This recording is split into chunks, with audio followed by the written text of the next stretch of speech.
Ich dachte, ich hätte mein digitales Leben im Griff. Digital aufgeräumt, klarer Fokus, wenig Bildschirmzeit und privat gar keine mehr dank Dumbphone. Ja okay, hier und da mal ein Videospiel. Oder einmal am Tag oder mehrmals täglich oder jede Stunde. Ich habe irgendwann gemerkt, dass sich meine Gedanken nur noch um Videospiele drehen und ich beim Arbeiten darauf hoffe, gleich Pause zu machen, um schnell kurz eine Runde spielen zu können. Ende des letzten Jahres ist meine Videospielzeit von 30 bis 60 Minuten am Tag auf 4 bis 5 Stunden pro Tag angestiegen. Das hat dazu geführt, dass ich meinen Haushalt vernachlässigt habe, meine Arbeit und irgendwann auch meinen Schlaf. Ich gehe davon aus, dass ich ein Gaming-Problem habe. Aber Gaming war nie das Problem. Es hat nur sehr lange etwas anderes vor mir versteckt. Deshalb will ich herausfinden, was passiert, wenn ich für 100 Tage die größte Ablenkung aus meinem Leben entferne. Videospiele. Das Schwierigste wird dann, gar nicht mehr zu spielen. Falsch! Das Schwierigste wird was ganz anderes. Das kann ich euch jetzt schon sagen. Ab jetzt 100 Tage keine Videospiele und keine Gaming-Videos und keine Gaming-Streams und keine Gaming-Bücher. Ich will nicht nur aufhören zu spielen, sondern die komplette Gewohnheit unterbrechen. Und das wird nicht einfach, denn ich liebe Videospiele. Sie sind für mich nicht nur Unterhaltung, sondern auch schon immer ein Ort, an den ich gehen konnte. Das Problem ist aber, dass Videospiele, die eigentlich ein Wohlfühlort sein sollten, plötzlich genau das nicht mehr sind. Es geht nicht mehr nur noch ums Durchspielen. Es geht auf einmal um höhere Schwierigkeitsgrade. 1000% schaffen, noch schneller, noch besser. Als würde etwas Schlimmes passieren, wenn ich das nicht mache. Mein Nervensystem ist auf Alarm und innerhalb weniger Wochen wird aus etwas, das ich mir gut tun sollte, etwas wirklich Obsessives. Völlig übermüdet im Chaos sitzend wird mir dann klar, dass ich in meiner neuen Ordnung ein unerwartetes Problem entwickelt habe. Und das ist nicht Gaming. Ich bin gerade im absoluten Nirgendwo für einen kleinen Autorenjob. Das macht total Spaß. Ich bin mal gespannt, wie sehr es dabei hilft, auf neue Gedanken zu kommen. Wenn meine Main-Realitätsflucht dauerhaft wegfällt, was bleibt dann übrig? Und was kommt hoch, wenn ich es nicht dauerhaft unterdrücken kann?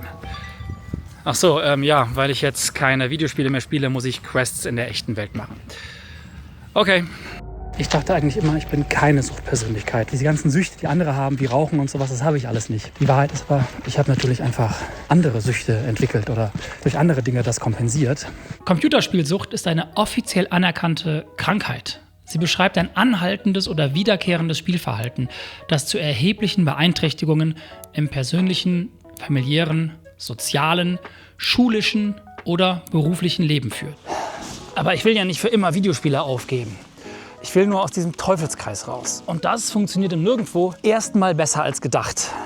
Erstmal. Für den Anfang kann ich auf jeden Fall sagen, dass es total gut ist, wenn man beschäftigt ist, abgelenkt und Sachen zu tun hat und so wenig wie möglich Freizeit. Also ich merke, dass die Probleme immer erst in der Freizeit auftreten. Ja, vor allem Arbeit hilft mir gerade sehr, nicht in irgendwelche Muster zu verfallen. Das klappt wirklich gut. Und viel mit anderen Menschen zusammen sein. Super, super wichtig gerade für mich.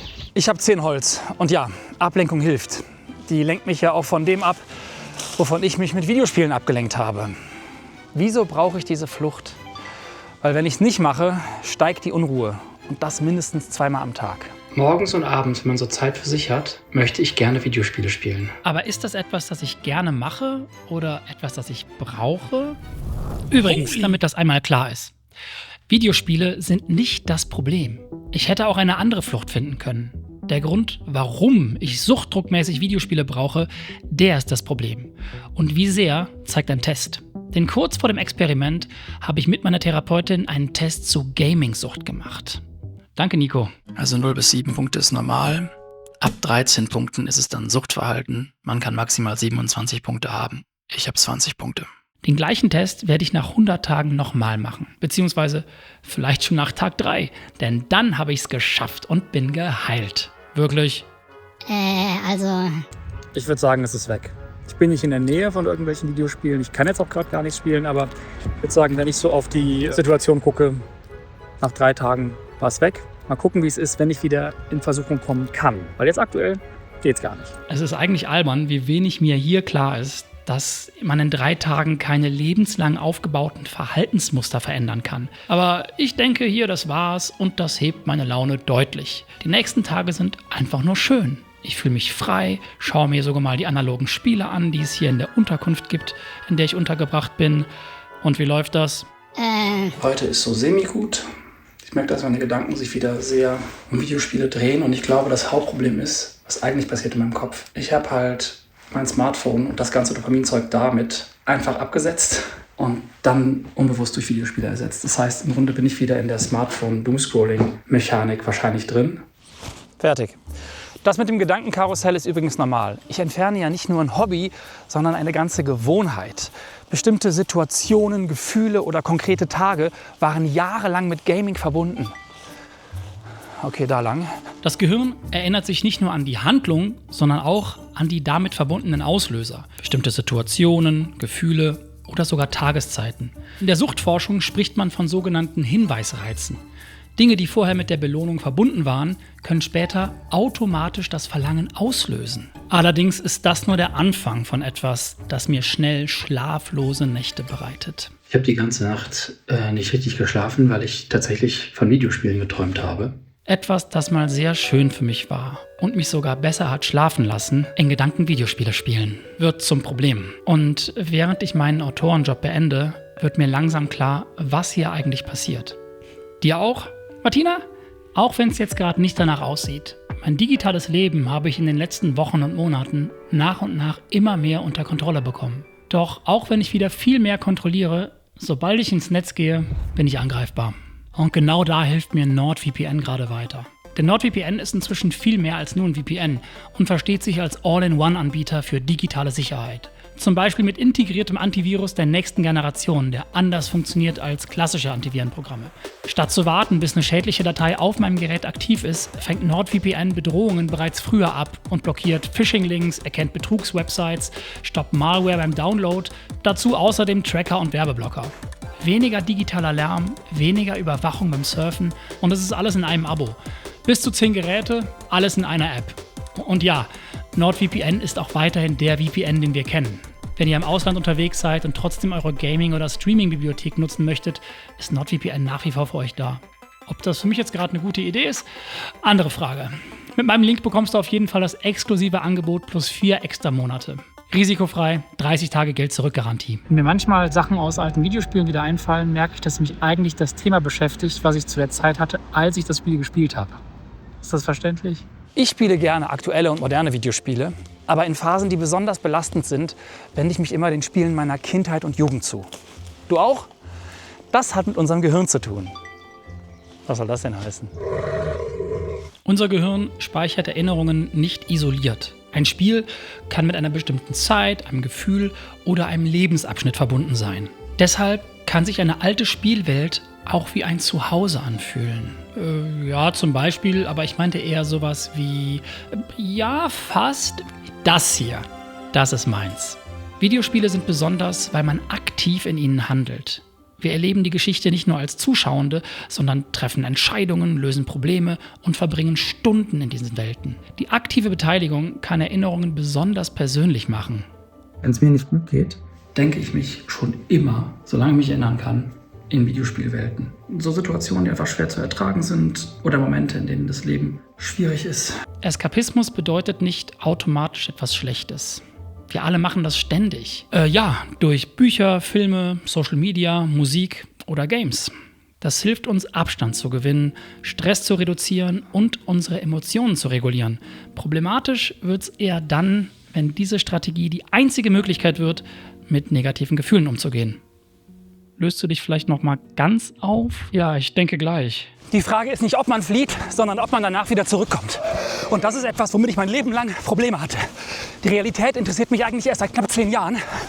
Und in stressigen Phasen falle ich in alte Verhaltensmuster zurück. Und wenn ich mich zurückerinnere an GoldenEye-Zocken mit Dennis früher immer oder Hitman mit meinem Kumpel Joschka, das war immer verknüpft mit ziemlich schlechten Ereignissen gleichzeitig. Zum Beispiel beim Hitman-Zocken mit Joschka war ich in einer ziemlich schlechten Verfassung. Und bei GoldenEye-Zocken mit Dennis waren auch nicht so coole Sachen zu Hause los damals für mich als Jugendlicher. Und trotzdem oder vielleicht deswegen sind diese Spiele so Wohlfühlspiele und die Atmosphäre und Welt so eine Wohlfühlwelt, weil es halt eine Flucht von der echt nicht coolen Realität damals war. Es war ein Schutzort, ein Safe Space. Gerade in belastenden Phasen greifen wir auf vertraute Inhalte zurück. Nicht unbedingt, weil wir die Vergangenheit zurückhaben wollen, bitte nicht, sondern weil das Gehirn bekannte Situationen leichter einordnen kann. Das beruhigt uns. Auch deshalb kann uns Nostalgie in schwierigen Zeiten Halt geben und eine wichtige Rolle für unser Wohlbefinden sein. Alles klar, habe ich verstanden. Und wie lange dauert es, bis das wieder weggeht? Ich meine, ich habe ja überlebt, zum Glück. Und ich hätte gedacht, dass es schneller so einen Effekt gibt, wo ich denke, oh krass, Videospiele brauche ich gar nicht unbedingt. Aber es gibt vielmehr den Effekt, dass ich merke, aha, dafür nutze ich sie oder dafür tun sie mir gut in bestimmten Situationen. Manchmal ist es auch okay, sich abzulenken. Und das jetzt gar nicht mehr damit zu können, merke ich, ist schon blöd. Es dauert fast einen ganzen Monat, in dem ich immer mal wieder von Videospielen träume oder tagsüber so dahin abdrifte, wenn viel los ist. Aber dann spüre ich so einen ersten klaren Effekt. Und zwar werde ich anders kreativ, also auf neuen Wegen. Und als jemand, der sogar mal ein komplettes Video darüber gemacht hat, wie sehr ihn das Videospiel Killer 7 künstlerisch beeinflusst hat, ist der Moment irgendwie besonders. Diese neuen Ideen entstehen aber nicht, weil Gaming verschwindet, sondern weil mein Kopf nach diesen 4 bis 5 Stunden Minimum täglichen Gamings, täglicher Flucht eigentlich, endlich wieder richtig viel Raum bekommt. Und als ich einen Monat geschafft habe, merke ich, dass ich erneut kompensiere. Ich beginne die Lücke, die Videospiele hinterlassen haben, in stressigen Momenten wieder zu füllen. Und zwar auf keine gute Art. Das Loch, das Gaming hinterlassen hat, bleibt nicht leer. Ich kompensiere mit Social Media, Shorts, Reels, TikTok. Und das ist etwas, das ich seit sehr langer Zeit gar nicht mehr gemacht habe. Auch Social Media funktioniert über ähnliche Mechanismen. Es ist nicht dasselbe wie Gaming, aber es kann eine ähnliche Rolle übernehmen. Ich entwickle also nicht wirklich ein neues Problem, ich tausche nur die Flucht aus. Eskapismus vom Eskapismus quasi. Und ich habe dann eine Sache gemacht, die vielleicht ganz gut war, um das zu umgehen. Ich bin auf TikTok geblieben. Ich bin in meine gespeicherten Videos gegangen und habe die alle nach und nach runtergeladen. Weil mir aufgefallen ist, dass ich meine gespeicherten Videos auf Instagram und TikTok, wenn ich irgendwas sehe und denke, oh, das ist aber cool, da kann ich was draus lernen oder das inspiriert mich oder das ist irgendwie gut, ich speichere die und gucke die nie wieder an. Und dann werde ich weiter swipen, vermutlich, falls ich damit jetzt nicht aufhören kann, aber in meinen Fotos. Und werde die gespeicherten Sachen durchgehen und gucken, ob mich davon wirklich was weiterbringt. Das ist ein bisschen so wie meine später Ansehenliste auf YouTube. Ich habe ja für ein Experiment mal alle Videos geguckt, die in meiner später Ansehenliste auf YouTube waren. Und das hat ja auch ganz gut funktioniert. Was ist ein Zwischenboss? Die Sachen werden jetzt aktiv verwandelt in etwas Produktives, statt dass sie gespeichertes, totes Material sind, dass ich nie reingucke. Aber mir hilft es gerade total, weil ich mich so von Algorithmus befreie. Klar sind das algorithmisch ausgewählte Sachen, aber ich habe ja dann nochmal gespeichert. Und jetzt ist es nur mein gespeichertes Zeug, weil es ja quasi von mir selbst kuratiert ist, was ich mir angucke. Algorithmische Feeds fördern passives, endloses Konsumverhalten. Das kann dazu führen, dass aus einer bewussten Entscheidung schnell ein automatisches Weiterschauen wird. Ich sorge jetzt für etwas Aktives und scrolle nicht passiv weiter. Und die Videos, die ich dann gucke, sorgen dafür, dass ich meist nach 2 oder 3 von denen aktiv werde, weil sie mich wirklich inspirieren und dazu bringen, etwas anderes zu tun. Nach einer Woche schaue ich dann gar nichts mehr an. Bis heute liegen noch 52 ungesehene Kurzvideos in meinem Ordner. Die könnt ihr eigentlich mal löschen. Und während ich dieses Problem überraschend schnell für mich lösen konnte, beruhigt sich meine Sucht und die Unruhe erstmal. Bis ich etwas bemerke, das mich vermutlich schon mein ganzes Leben begleitet und dich vielleicht auch. Ganz unbemerkt. Ich denke die ganze Zeit, ich habe ein Gaming-Problem. Aber Gaming ist nur das sichtbarste Symptom eines ganz anderen Problems. Eine Sache wird mir jetzt aktuell gerade erst bewusst. Ich bin so oft im Alarmmodus. Schnell gehen, schnell was machen.